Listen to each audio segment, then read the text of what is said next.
اللہ محمود احمد صاحب پوچھتے ہیں کہ اگر ایک آدمی وضو کر کے جرابیں اور اس کے اوپر جوتا پہن لے تو کیا مسح کرنے کے لیے جوتا اتارنا بھی ضروری ہے یا جوتوں کے اوپر ہی مسح کر لیا جائے؟ اب یہ بچہ ایک اور مسئلہ آگے ہو گیا جو جوتے سے بھی آگے کیا کہتے اب لوگ تو حیران ہو جاتے ہیں کہ تینوں پر مسح جائے، جو موزہ ہے چمڑے کا اس پر، جراب صرف ہے اون کی یا سوت کی اس پر، اور صرف جوتوں پر، نہ موزے جراب ہے نہ اس میں موزہ، کچھ نہیں، سادہ جوتا یا بوٹ آپ وضو کر کے پہننا، اس پر لکیر کی ہے۔ یہ مسح اتنی حدیثیں ہیں اور اتنے صحابہ نے کیا، اس میں کوئی نہیں۔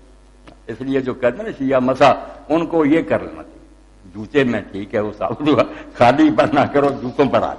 تین، مسح علی الخفین علی الجوربین علی النعلین، آسانیاں دین، سردیاں کئی بوڑھے بیچارے کہتے ہیں ہم اس لیے تہجد نہیں پڑھتے یار، وضو نہیں ہوتا، تیمم کر لو یا اس طرح کا وضو کر لو۔ اس بارے میں مولانا